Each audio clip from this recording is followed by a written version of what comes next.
Hey friend, welcome back to Bible Tract Echoes. I'm Micah McCurry, your host, and I'm so thankful for the fact that you've joined me today. I have a question for you, something for you to ponder. Maybe you can answer me right off the bat, or maybe you're not yet comfortable enough. Maybe you're thinking, we don't know each other well enough to answer this question. I would understand if I were you. The question is this: are you discouraged?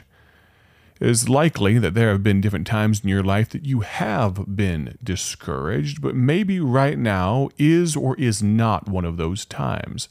Regardless, my desire today and this entire week on Bible Tract Echoes is to be a help for those times. In the past, we've called these a week of encouragement. We've even had 2 or 3 week blocks of these weeks of encouragement, and I truly don't believe any time looking at God's Word, endeavoring to encourage God's people, is wasted time. I was pondering, praying, thinking about what God would have for us this week on the radio program, and this is what He led me to. 1 Samuel chapter 30. We've referenced this passage in times past on Bible Tract Echoes, but we're coming back today. I want you to find your Bibles and go there with me. While you do so, I'm going to tell you about a gospel tract.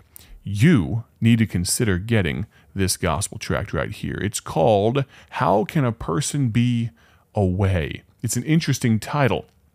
And the language is just a little different than the way we'd say it today, but that's because it was written by Dr. Paul decades ago, but the truths inside of this gospel tract are oh so timely and oh so true. It talks about a firefighter. You know, firefighters, we hold them up rightfully as heroes. But it's really, if you think about it, what they do is part heroism and part insanity.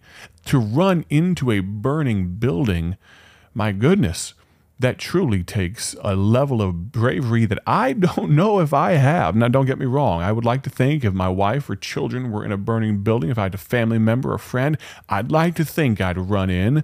But for these folks to train for their lives work, to train, as of course, EMT type things, medical training, to train how to deal with structures being on fire, that they train in all sorts of different structures. I remember watching as a child the training for firefighters. They'd work in concrete block type buildings and wood structures like many framed houses are today.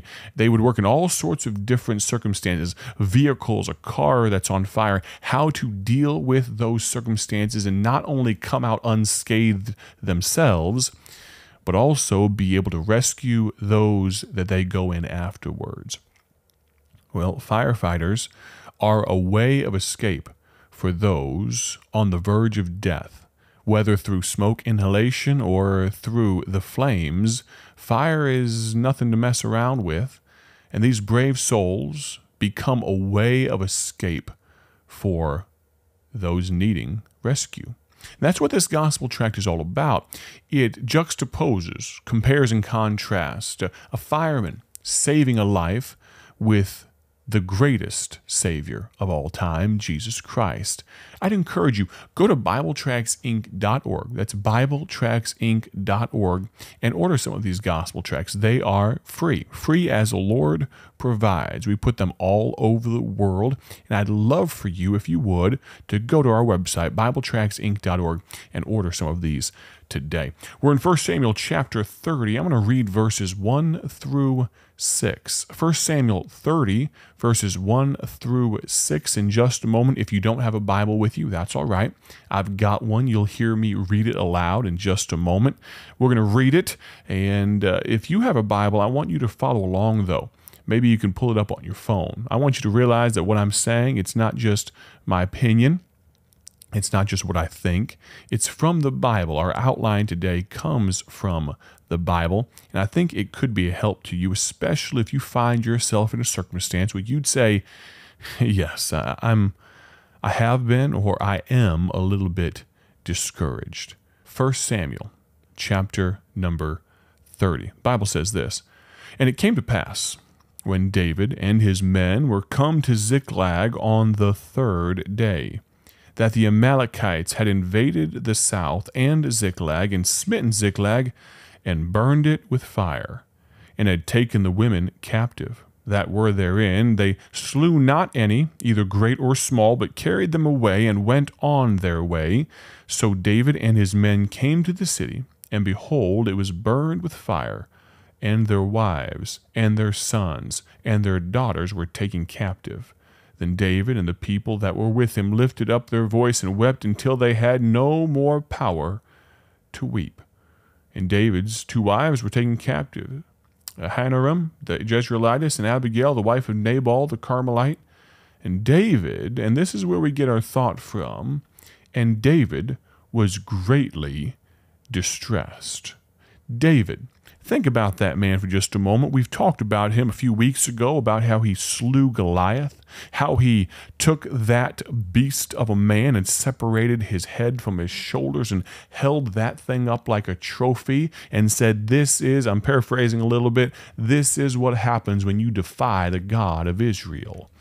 That David, the David who they sang songs about, David has slain his 10,000s, the David who was a man of war, a ruddy young man with a good countenance. I don't know if he had a strong jaw or if he was just pleasing, an attractive young man to look at or what. But the Bible tells us that this David, the same one, he was distressed. You could almost say he was discouraged. He was struck to his core, a great emotional angst, an issue. How did he handle it, though? I believe we can learn something from how David handled his discouragement. I've got to ask, have you ever been in a place where all you could do was just put your head down and keep going? Maybe you've been in a place where you just put your head under the covers and said, I'm not coming out till this goes by. I'm waiting this storm out. Maybe you didn't keep going. Maybe you just folded up and cried. I'm not putting you down if you did. I've been there too. Sometimes we're just so distressed we don't know how to handle it. Well, David was there. And maybe you are there too. Maybe I'm speaking to a small subsection of our audience today. Maybe this isn't for everyone. Maybe there's some of you, you're always on the top side. But I have found those of you who get really high or stay happy or seemingly stay happy behind closed doors sometimes, the highest of highs can meet the lowest of lows. So maybe you are truly, in your heart of hearts, despite the smile you've pasted on, despite how you put on a facade to the world, you are truly bothered. And you could use what we are going to talk about this week. I will also say this. We are going to dive into the Bible. But this is not going to be one of those just pray your way through, everything's going to be okay, just give it all to God. Well, there is great wisdom in doing so. But there are some things that truly we need to talk about. We need to bear ye one another's burdens. This is not a situation where I'm going to counsel you and pat you on the head and just send you on your way. No, friend, I would love to hear from you. If you're in a circumstance where you say, I personally want to reach out to someone, especially if you're dealing with thoughts that maybe involve harm, maybe hurting yourself, I'll be honest with you, I'm not some counselor with decades upon decades upon decades of experience. Of course, I've taken a few college courses and all those types of things. I'm not putting myself on a pedestal. I'm just saying, if you just need an ear, the ear of someone who, yes, doesn't know you that well, but sometimes that separation helps. I'd love to hear from you, and I'd love to connect you with someone that can and will be qualified to help you. There's multiple ways to reach out to me. We will get into the Bible in just a minute, but I don't want this opportunity to pass by while you're thinking about this, and it takes me till Tuesday, Wednesday, Thursday, or Friday to offer some connection, and Tuesday, Wednesday, Thursday, or Friday could be too late for what you're considering right now. I'd love to hear from you. You can text me directly at 309-316-7240. I'm talking to all of you. I'm not just talking to ladies who the stereotype is that they would be more emotional. I'm talking to men. I'm talking to the David type people.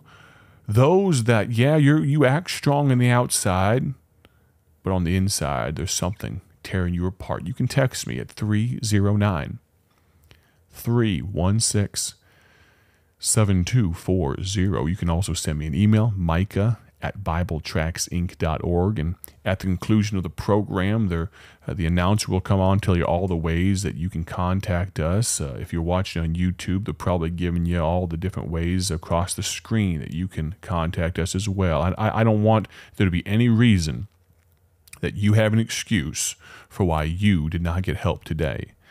We will get into the Bible. Let's do that right now. What did he do? Well, verse number 6 of 1 Samuel 30, David was greatly distressed, for the people spake of stoning him. Whose people were they? They were his people. They were his friends. They were his compatriots. They were his comrades in arms.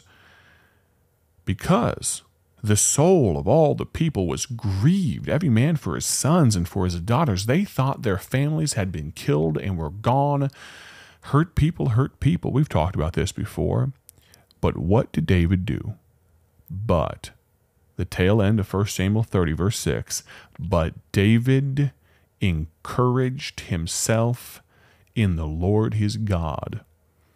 You say, oh, Brother Micah, you said you're not just going to tell us to give everything to God and pray our way through.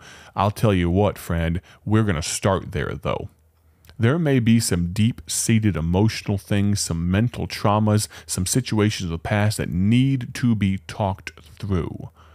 But I guarantee you this, any counseling session worth anything starts with a word of prayer, or you'd be wise to. Let me encourage you, friend. Encourage yourself in God.